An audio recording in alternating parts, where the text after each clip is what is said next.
Hello students, अब हम देख रहे हैं control flow translation of Boolean expression. तो बूलियन एक्सप्रेशन को कंट्रोल स्टेटमेंट्स में यूज़ किया गया है अगर, और उसका हमें सिंटेक्स डायरेक्टेड ट्रांसलेशन गिवन है, तो उसके थ्रू हम कैसे 3 एड्रेस कोड लिखेंगे वो इस वीडियो में पढ़ेंगे। इसको पढ़ने से पहले हमें पता होना चाहिए कि जंपिंग कोड और शॉर्ट सर्किट कोड क्या होता है बूलियन एक्सप्रेशन के लिए। अगर Boolean expression equals to E1 और E2 है तो इसका मतलब क्या होगा, if E1 is true then E1 dot true equals to E dot true. कि अगर E1 जो है वो ट्रू है तो उस केस में E1 का ट्रू और E का ट्रू क्या हो जाएगा, इक्वल हो जाएगा। तो हमने वही लिखा है, E1 dot true equals to क्या हो जाएगा, E डॉट ट्रू। लेकिन अगर E1 ट्रू नहीं है तो उस केस में हमें किसको इवेल्युएट करना पड़ेगा, E2 को। E2 अगर ट्रू आया तो इसका मतलब है E भी क्या होगा, ट्रू होगा। तो E2 dot true equals to E dot true हो जाएगा। अब ये अगर फॉल्स हो गया है, E1 डॉट फॉल्स, तो इसके फॉल्स होने पर हम इसको इवेल्युएट कर रहे हैं, तो E1 डॉट फॉल्स को हम एज ए लेबल सेट करेंगे फर्स्ट स्टेटमेंट ऑफ E2। ठीक है, यानी E1 डॉट फॉल्स पे क्या आ जाएगा, E2 डॉट कोड। यानी E2 डॉट कोड तभी एग्जीक्यूट होगा, कब, तभी चेक होगा जब E1 का फॉल्स आएगा। तो ये शॉर्ट सर्किट है। अगर E1 ट्रू आ गया तो हमें E2 को चेक करने की ज़रूरत ही नहीं पड़ेगी, लेकिन E1 अगर फॉल्स है तभी हम E2 को चेक करेंगे, अदरवाइज़ नहीं करेंगे। क्योंकि और में एक भी कंडीशन ट्रू हो जाती है तो हमें रिजल्टेंट कंडीशन ट्रू मिलती है। तो ये शॉर्ट सर्किट है। तो हमने इसीलिए लिखा है, if E1 is true then E1 dot true equals to E dot true, otherwise E2 must be evaluated, so E1 dot false is set to the label of the first statement in the code for E2। और अगर E equals to E1 and E2 होगा तो इसमें दोनों का ही true होना ज़रूरी होता है। अगर E1 की वैल्यू ट्रू आई है तो हमें E2 को भी चेक करना होगा, लेकिन अगर ये फॉल्स आ गई तो क्या हम E2 को चेक करेंगे, क्या नहीं करेंगे। अगर E1 डॉट फॉल्स हो गया तो E डॉट फॉल्स भी क्या हो जाएगा, फॉल्स। तो ये हम आगे देखेंगे कि इसके लिए कोड कैसे लिखेंगे। और अगर equals to E not E1 है तो उस केस में क्या होगा, अगर E1 जो है वो ट्रू होगा तो E क्या हो जाएगा, फॉल्स। और अगर E1 जो है वो फॉल्स होगा तो E क्या हो जाएगा, ट्रू। तो we just interchange the true and false with that for E। तो अब हम देख लेते हैं control flow translation boolean expression का कैसे होता है, यानी कि बूलियन एक्सप्रेशन को कंट्रोल फ्लो स्टेटमेंट से कैसे सिमेंटिक रूल्स यूज़ करके 3 एड्रेस कोड में कन्वर्ट किया जाता है। तो हमारे पास प्रोडक्शन है E इक्वल्स टू E1 और E2। तो सबसे पहले क्या होगा, E1 डॉट कोड इवेल्युएट होगा। E1 की वैल्यू या तो ट्रू आएगी या तो फॉल्स आएगी। अगर ट्रू आई तो E डॉट ट्रू भी क्या हो जाएगा, ट्रू हो जाएगा। E1 डॉट ट्रू और E डॉट ट्रू सेम हो जाएगा। लेकिन अगर फॉल्स आ गई तो हमें किसको इवेल्युएट करना पड़ेगा, E2 को। तो E1 डॉट फॉल्स किसके साथ एसोसिएट करना पड़ेगा, E1 डॉट फॉल्स लेबल को एसोसिएट करना पड़ेगा हमें E2 डॉट कोड से।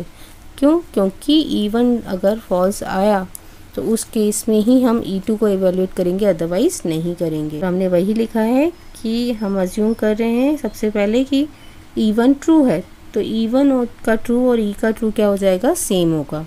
और अगर E1 डॉट फॉल्स है तो हमें एक न्यू लेबल क्रिएट करना पड़ेगा। तो हमने वही लिखा है, E1 dot false equals to new label. E2 भी ट्रू आ गया तो E2 डॉट ट्रू और E डॉट ट्रू क्या हो जाएगा, सेम हो जाएगा। दोनों की ही ट्रू वैल्यू हो जाएगी। और अगर E2 डॉट फॉल्स आ गया तो उस केस में E2 dot false equals to हो जाएगा E डॉट फॉल्स। इसे E1 ने E डॉट फॉल्स कर देना, क्योंकि अगर E2 फॉल्स हो गया तो जो E है वो भी फॉल्स हो जाएगा। तो इस बूलियन एक्सप्रेशन E का 3 एड्रेस कोड हम कैसे लिखेंगे, E dot code equals to E1 dot code. E1 dot पहले कोड लिखा हुआ आएगा, फिर जनरेट मतलब आउटपुट फाइल में हमें लिखना पड़ेगा E1 dot false colon E2 dot code. और जो E का कोड होगा उसमें सबसे पहले E डॉट कोड आएगा, उसके बाद E डॉट फॉल्स का लेबल क्रिएट होगा, जनरेट होगा, फिर उसके बाद इसके साथ E2 का कोड लिखा जाएगा। अब प्रोडक्शन हमारा एंड वाला है, E produces E1 and E2। तो इस केस में क्या होगा, E1 डॉट ट्रू का न्यू लेबल क्रिएट करना पड़ेगा, क्योंकि E1 डॉट ट्रू होने पे ही हम E2 डॉट कोड को इवेल्युएट करेंगे।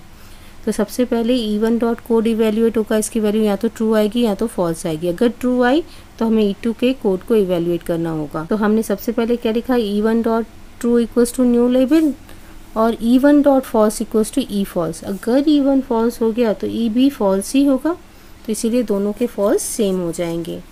फिर नेक्स्ट हम E2 को इवेल्युएट ही नहीं करेंगे, ऑपरेशन हमारा क्या हो जाएगा, फॉल्स हो जाएगा। और अगर E1 dot true equals to true आया है तो फिर हम किसको इवेल्युएट करेंगे, E2 को, और E2 का भी अगर ट्रू आ गया तो E हमारा क्या हो जाएगा, ट्रू हो जाएगा। तो E2 डॉट ट्रू होने पे E डॉट ट्रू भी ट्रू हो जाएगा, इसीलिए हमने लिखा है कि E2 dot true equals to E dot true. अगर E1 तो ट्रू हो गया लेकिन E2 फॉल्स हो गया तो भी हमारा E क्या हो जाएगा, फॉल्स हो जाएगा। तो E2 dot false equals to E dot false हो जाएगा। तो यहाँ पर कंडीशन क्या हो सकती है कि अगर E1 फॉल्स हो गया तो E भी फॉल्स हो जाएगा, लेकिन अगर E1 ट्रू हो गया तो हमें E2 को इवेल्युएट करना होगा। तो E1 ट्रू होने पे हमें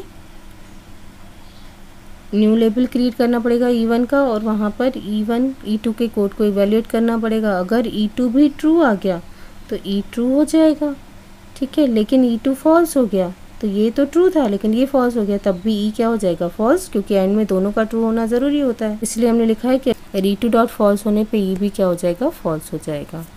उसका फाइनली कोड कैसे लिखा जाएगा, E डॉट कोड में सबसे पहले क्या आना चाहिए, E1 डॉट कोड को इवेल्युएट करना है, फिर जनरेट करना पड़ेगा E1 डॉट लेबल, तो E1 डॉट ट्रू कॉलन, और फिर E2 डॉट कोड को लिखना पड़ेगा।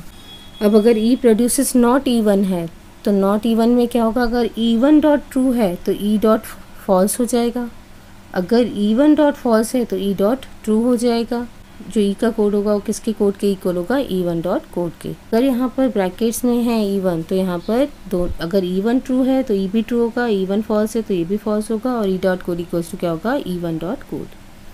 तो हमने वही लिखा है, E1 dot true equals to E dot true, E1 dot false equals to E dot false, और E dot code equals to E1 dot code. अगर हमारे पास रिलेशनल ऑपरेटर यूज़ करके बूलियन एक्सप्रेशन को सॉल्व किया जा रहा है तो E produces ID1 relational operator ID2 होगा। तो उस केस में मैंने आपको बताया ही था कि अगर A लेस देन B होता है तो हम इसका 3 एड्रेस कोड कैसे लिखते हैं, if A less than B go to E dot true, और नेक्स्ट लाइन में लिखते हैं go to E dot false. Condition true होने पे E डॉट ट्रू लेबल पे जंप करेगा कंट्रोल, फ्लो ऑफ कंट्रोल, और अगर ये कंडीशन फॉल्स हो गई तो फ्लो ऑफ कंट्रोल कहाँ पर जंप करेगा, E डॉट फॉल्स पे। ये हमें कोड क्या लिखना पड़ेगा, E dot code equals to generate, हमें आउटपुट फाइल में क्या लिखना है, इफ़ सिंगल कोट्स में हमने लिखा है ID1 डॉट प्लेस, ID1 की जो वैल्यू होगी वो क्या होगी, ID1 dot place. Relational operator को कैसे लिखते हैं, रिलेशनल ऑपरेटर की वैल्यू कैसे मिलेगी हमें, relational operator dot OP ID2, ठीक है, पहले इफ़ लिखा हुआ आएगा, फिर ID1 dot place is less than के लिए क्या लिखा है हमने, relational operator dot OP ID2 dot place go to E dot true, तो गो टू सिंगल कोट्स में और E डॉट ट्रू। फिर नेक्स्ट क्या आएगा, नेक्स्ट हमें लिखना पड़ेगा go to E dot false, तो फिर से generate go to single quote में E डॉट फॉल्स। अब अगर E प्रोड्यूसेस ट्रू है तो इसका कोड क्या हो जाएगा, E dot code equals to generate go to E dot true, और अगर फॉल्स है तो E dot code equals to generate go to E dot false. अब अगर हमारे पास ये वाइल और इफ स्टेटमेंट गिवन है प्रोग्राम का, इसको हमें 3 एड्रेस कोड में जनरेट करना है यूजिंग सिंटेक्स डायरेक्टेड ट्रांसलेशन। ये हमारे पास सिंटेक्स डायरेक्टेड ट्रांसलेशन गिवन है, हर प्रोडक्शन के साथ उसके सिमेंटिक रूल्स एसोसिएटेड है, इनको यूज़ करके हमें इसका 3 एड्रेस कोड जनरेट करना है। तो सबसे पहले क्या आया, while A less than B do. तो वाइल के लिए मैंने आपको क्या बताया था, जब भी वाइल होगा तो सबसे पहले हमें एस डॉट बिगिन करना होगा न्यू लेबल, और E dot true equals to new label create करना होगा। तो यहाँ पर कॉम्बिनेशन है वाइल का इफ़ के साथ, तो सबसे पहले इस वाइल के लिए एस बिगिन नहीं करके अब हमने क्या लिखा है, L बिगिन, लेबल बिगिन, आप कोई भी नाम दे सकते हो। तो लेबल बिगिन हमने लिखा, यानी कि यहाँ पर वाइल स्टेटमेंट बिगिन हो रहा है। वाइल के साथ हमारे पास एक्सप्रेशन है A लेस देन B, तो इसके करस्पॉन्डिंग हमारा कौन सा प्रोडक्शन है ये, तो हमें क्या सिमेंटिक एक्शन परफॉर्म करना है, सबसे पहले इफ़ लिखना है, इफ़ के साथ ID डॉट प्लेस पे जो भी वैल्यू हो उसको लिखना है, फिर रिलेशन ऑपरेटर लिखना है, फिर ID2 डॉट प्लेस लिखना है, फिर go to E dot true लिखना है, फिर नेक्स्ट लाइन में go to E dot false लिखना है। तो हमने वही लिखा है, इफ़ ID1 हमारा A है, ID2 हमारा B है, तो if A less than B, next क्या करना है हमें, go to E dot true, go to E dot true को हमने नेम दे दिया लेबल 1। यहाँ पर हमने ई डॉट ट्रू नहीं लिख के क्या लिखा है, लेबल 1। ये बता रहा है कि अगर ए लेस देन बी हुआ तो हमें कौन से लेबल पे जंप करना है, L1 पे। तो अगर ये कंडीशन ट्रू होती है तो मुझे क्या करना पड़ेगा, मुझे इसको चेक करना होगा। लेकिन अगर कंडीशन फॉल्स होती है, ये कंडीशन फॉल्स हो जाती है, ए लेस देन बी हो जाता है, तो हमें लूप के बाहर जाना पड़ेगा। तो go to L dot next. L dot next मतलब वाइल के नीचे जो भी स्टेटमेंट्स होंगे वो अब एग्जीक्यूट हो जाएंगे। तो अगर ये कंडीशन ट्रू हुई तो हम L1 पे जंप करेंगे, अगर कंडीशन फॉल्स हुई तो हम एल डॉट नेक्स्ट पे जंप करेंगे। अब सपोज करो ये कंडीशन हो गई ट्रू, तो हमने L1 पे हमें क्या चेक करना पड़ेगा, फिर से C लेस देन D, यानी कि हमें यही वाला प्रोडक्शन के अकॉर्डिंग सिमेंटिक रूल्स को फॉलो करना होगा। तो हम क्या लिखेंगे, if C less than D go to L2। L2 मतलब ये कंडीशन ट्रू होने पर हम L2 पे जंप करेंगे। अगर C लेस देन D जो है वो फॉल्स हुआ तो हम L3 पे जंप करेंगे। तो नेक्स्ट जो भी स्टेटमेंट लिखा जाता है वो फॉल्स के लिए लिखा जाता है। तो अगर ये कंडीशन भी ट्रू हो गई तो हमें क्या करना है, ये वाला स्टेटमेंट एग्जीक्यूट करवाना है। तो L2 पे हमने क्या लिखा है, इसको हम 3 एड्रेस कोड में कैसे लिखते हैं, T1 equals to Y plus Z X equals to T1। अब ये एग्जीक्यूट हो गया। अब हमें कहाँ जाना पड़ेगा, टू एल बिगिन, क्योंकि ये लूप है तो हमें वापस से बिगनिंग पे जाना पड़ेगा। ये लिख दिया गो टू एल बिगिन। लेकिन अगर ये कंडीशन फॉल्स हुई तो L3 पे हमें क्या लिखना होगा, ये वाला स्टेटमेंट। तो इसका 3 एड्रेस कोड क्या होता है, T2 equals to Y minus Z X equals to T2 और गो टू एल बिगिन। इसके फॉल्स होने पर भी हमें रिपीट करना है। ये लूप कब टर्मिनेट होगा, जब a ग्रेटर देन b हो जाएगा। तब तक a लेस देन b है तब तक ये लूप रिपीट होता रहेगा, और जैसे ही ये फॉल्स हो जाएगी, a less than b false हो जाएगा, a ग्रेटर देन b हो जाएगा, तो हम गो टू एल नेक्स्ट पे आ जाएंगे। तो इस टाइप से डायरेक्टेड ट्रांसलेशन को यूज़ करके कंपाइलर जो है वो फ्लो कंट्रोल स्टेटमेंट्स का जिनमें बूलियन एक्सप्रेशन यूज़ किए गए हैं उनको 3 एड्रेस कोड में ट्रांसलेट करता है।